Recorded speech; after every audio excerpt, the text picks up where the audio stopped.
Hosting folks at your place and you're not quite sure what to serve this weekend, wine expert Angela Aiello is here to give you some suggestions. Angela, welcome back. Thank you. Nice to be in studio. It's great to have you here, and it's really nice to know the weekend's looking pretty nice. I know today a little gray, a little wet, but Saturday and Sunday great.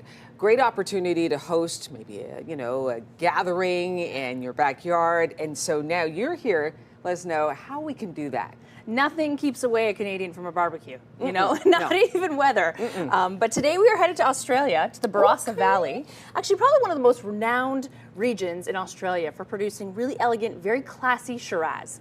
So today we're talking about opening up a bottle of Australian Shiraz and pairing it with your barbecue fare. Ooh, okay, so Shiraz. Tell me about the unique qualities of Shiraz. What is it like? Yes, definitely. So what I love about Shiraz, in fact, it's the same grape as Syrah. Cheers. Yeah, Do cheers. a little cheers. These wonderful Shiraz glasses here.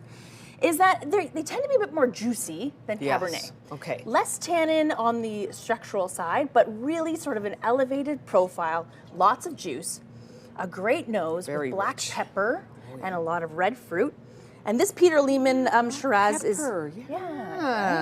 Okay. great for when you're, salt bang Yes. and pepper bang with your steak and barbecue ribs. But I love Shiraz, particularly the Peter Lehmann Shiraz. This 2020 is gorgeous, available for $21.95 in vintages. Oh, nice. But it has this elegant 15 months in oak, which is nice, American and French. So it has that kiss of oak, really rounding out the structure, adding a really plentiful juiciness, fruitiness, pepperiness, and sort of structural component for pairing. I feel like that's what's leading to how you pair it, because it's juicy and peppery. So you want to pair it with a meat that's also juicy and peppery. Exactly. Is that right? You can use this too. Also, I always encourage people when they're pairing wine and food to use the wine in the food recipe, Yeah, just infuse the meat with some wine. Exactly. Could you let it sit Absolutely. for a bit? Marinate it. Use it in instead of saying using vinegar or soy, use wine as that pairing component. Okay. So is there a particular meat that goes better, like whether it's beef or lamb? Or? Yes, I love a New York strip loin or anything with bone in. Also, I really appreciate, and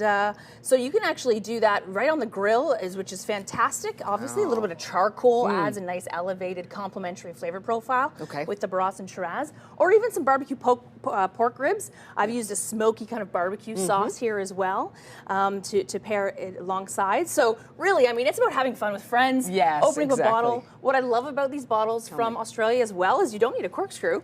They're a screw cap. So really nice and easy to open. Oh, that's great. So, yeah, you can open it. Okay, so why do you love Shiraz so much? Tell me, I know it's coming, this particular bottle here coming from Australia. Barossa and Valley. You just love the richness of it? The richness, the smoothness, the lovability. I also love decanting when you're showing a wine. Right. So this is a gorgeous decanter from Riedel. It's the Boa decanter. I mean, really quite extravagant.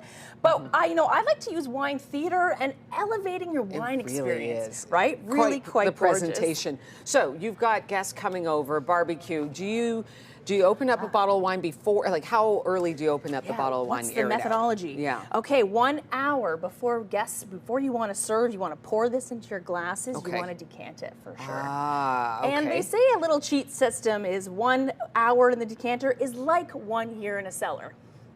So a little there you cheat go. system there. There you go. And just room temperature? Yes, especially in the summer too, even though you want to serve red wine at between 16 and 18 degrees, well, you do want to kind of maybe serve it even at 15 because it will warm up naturally because it is out on, say, a picnic table or out on your dining room table.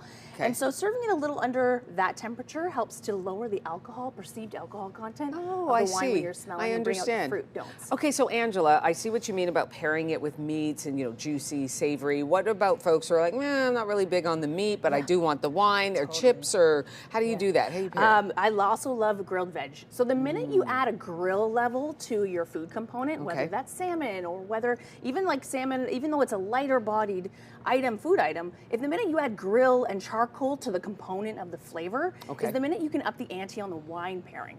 So you always want to pair the heaviest component of the dish with the heaviest component of the wine.